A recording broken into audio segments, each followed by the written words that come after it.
So in this video, I'll be discussing about the drugs called as insulin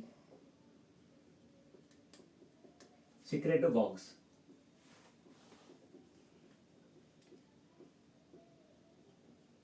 Insulin secretagogues.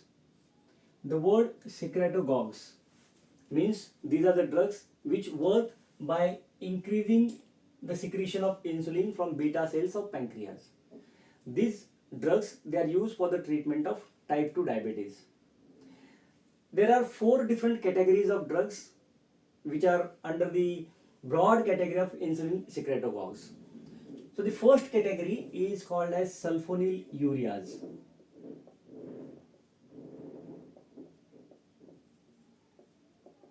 The second category is called as the meglitide derivatives.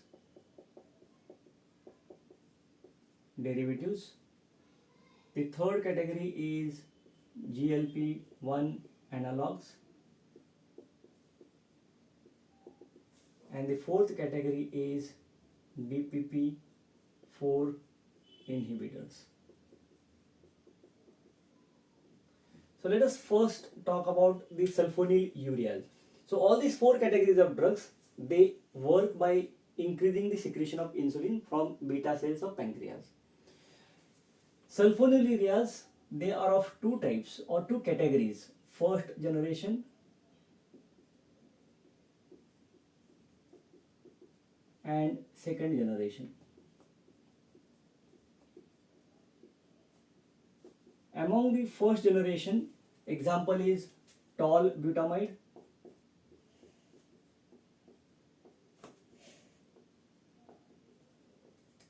among the second generation, this drug they start with GL. So you can remember GL for glucose. One example is glyburide, which is also known as glibenclamide. These two are same. Glyburide is the US adopted name, whereas glibenclamide is the British approved name. The other drugs include glipizide,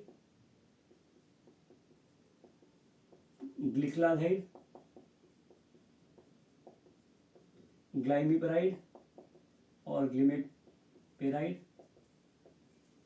So these are the drugs you can remember with GL. GL you can remember for glucose. So glyburide, also known as glibenclamide, glipizide, gliclazide, glimepiride. These are commonly used drugs from the second category, second generation of sulfonylureas.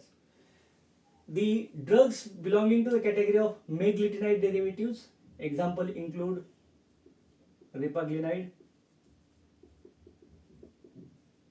and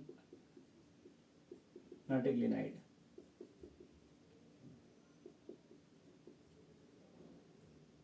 These drugs, they are short acting. They also work by increasing the secretion of insulin from the beta cells of pancreas. The third category of drugs, they are called as GLP analogs. GLP stands for glucagon-like peptide. So glucagon-like peptide analogs, they are used as the drugs which increase the secretion of insulin. These drugs are given as a subcutaneous injection.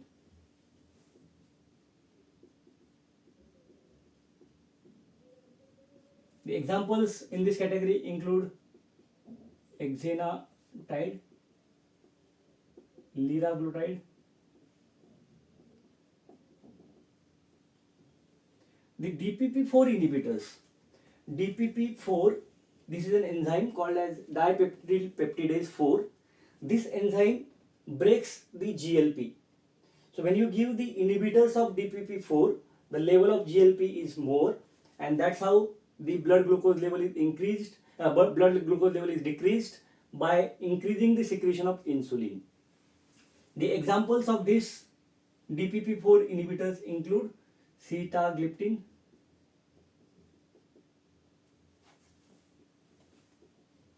vildagliptin, and there are more gliptins. So these drugs, they end with gliptin.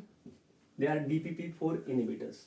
So just to summarize, there are so many drugs available for the treatment of diabetes, One of the categories is insulin secretagogues, which means these drugs, they increase the secretion of insulin from the beta cells of pancreas. Among the insulin secretagogues, there are 4 different categories. One is sulfonylureas. The first generation example is tolbutamide. Second generation, they starting with GL, glyburide, which is also known as glibenclamide, glipizide, gliclazide, glimepiride. So these examples, they belong to the category of sulfonylureas. Meglitide example include repaglinide, nataglinide. These are short-acting drugs. They also increase the secretion of insulin. GLP-1 analogs, they are given subcutaneously. Example include exenatide, liraglutide, and there are a few more. DPP-4 inhibitors, they end with gliptin. Example is sitagliptin and vildagliptin, and there are some more gliptins. So this is one group of drugs. There are other drugs which we will discuss in the next video. So that's about the drugs called as insulin secretagogues. Thank you.